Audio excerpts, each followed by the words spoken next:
বিসমিল্লাহির রহমানির রহিম।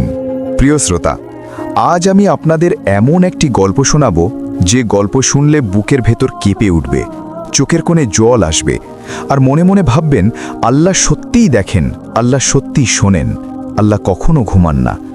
অনেক বছর আগের কথা, সিরিয়ার এক ছোট্ট গ্রামে পাহাড়ের পাদদেশে একটি ছোট্ট মাটির ঘর ছিল।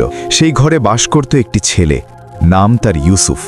বয়স মাত্র 9 বছর। ইউসুফের বাবা মারা গিয়েছেন 2 বছর আগে, হঠাৎ অসুখে। কোনো সতর্কতা ছিল না, কোনো বিদায় ছিল না। একটি রাতে ঘুমাতে গেলেন আর ভোরে উঠলেন না। মা ছিলেন, কিন্তু মা নিজেও অসুস্থ। শরীরে রোগ বাসা বেঁধেছে।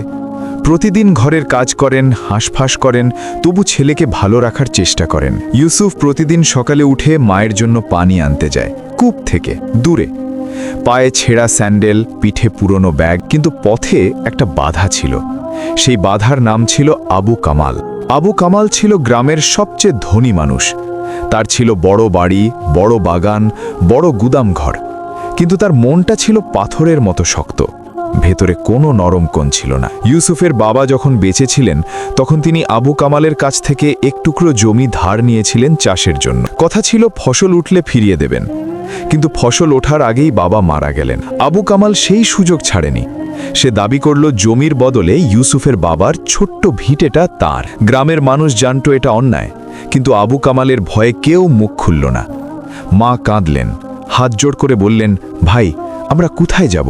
একটু মাথা গোজার ঠাঁই রাখুন। আবু কামাল বলল, 3 মাসের মধ্যে ঘর খালি করো, নইলে আইন আছে। সেদিন রাতে ইউসুফ ঘুমাতে পারেনি। মা ঘুমিয়ে পড়েছেন ক্লান্তিতে, কিন্তু ঘুমের মধ্যেও কাঁদছেন। চোখ বন্ধ, তবু চোখের কোণ দিয়ে পানি গড়াচ্ছে। ইউসুফ উঠে বসল, চাঁদের আলোয় মায়ের মুখের দিকে তাকালো। তার বুকের ভেতরটা ভেঙে যাচ্ছিল। সে কি করবে? সে তো ছোট, সে তো শুধু একটা বাচ্চা। তখন তার মনে পড়ল, বাবা বলতেন প্রায়ই, যখন কিছু করার থাকে না, তখন আল্লাহর কাছে যাও, তিনি সবচেয়ে কাছে থাকেন রাতের শেষ প্রহরে। ইউসুফ উঠল, অন্ধকার ঘরের কোণে দাঁড়ালো, হাত তুলল আর কাঁদতে লাগল।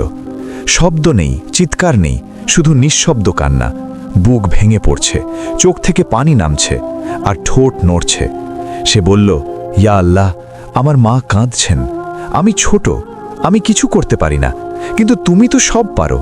তুমি কি দেখছো না? তুমি কি শুনছো না? আল্লাহ শুনছিলেন। আল্লাহ সবসময়ই শুনছিলেন। এর কয়েকদিন পর দূর শহর থেকে একজন মানুষ এলেন গ্রামে। নাম শেখ আব্দুর রহিম। তিনি একজন আলেম, ধর্মীয় বিষয়ে বিচার করেন। তিনি এই গ্রামে এলেন এক আত্মীয়ের বিয়েতে। কিন্তু গ্রামে ঢুকতেই তিনি দেখলেন একটি ছোট ছেলে রাস্তার পাশে বসে আছে, একা, চোখ লাল, মুখ ফ্যাকাশে। শেখ আব্দুর রহিম থামলেন, জিজ্ঞেস করলেন, বাবা, তুমি কে? কি হয়েছে তোমার? ইউসুফ মাথা তুলে তাকালো, তারপর একে একে সব বলল। বাবার মৃত্যু, আবু কামালের অত্যাচার, মায়ের কান্না, ঘর হারানোর ভয়। শেখ আব্দুর রহিম চুপ করে শুনলেন। তারও চোখে পানি এলো। তিনি বললেন, বাবা, রাসূলুল্লাহ সাল্লাল্লাহু আলাইহি ওয়াসাল্লাম বলেছেন, যে এতিমের অধিকার নষ্ট করে, সে কিয়ামতের দিন আল্লাহর সামনে দাঁড়াবে শূন্য হাতে। আর যে এতিমকে ভালোবাসে, সে জান্নাতে নবীজির পাশে থাকবে। তিনি আরও বললেন, চলো আমার সাথে। শেখ আব্দুর রহিম সরাসরি গেলেন গ্রামের মসজিদে। জুমার নামাজের পর তিনি সবাইকে ডাকলেন, আবু কামালকেও ডাকলেন। সবার সামনে তিনি বললেন, এই গ্রামে একটি এতিমের উপর জুলুম হচ্ছে। ইসলামে এতিমের সম্পদ অন্যায়ভাবে নেওয়া কবিরা গুনাহ। কোরআনে আল্লাহ বলেছেন, যারা এতিমের সম্পদ অন্যায়ভাবে গ্রাস করে, তারা আসলে তাদের পেটে আগুন ভরছে। মসজিদে পিন পতন নীরবতা।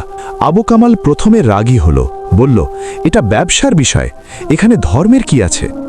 শেখ শান্তভাবে বললেন, ভাই, ব্যবসা আর জুলুম এক জিনিস না।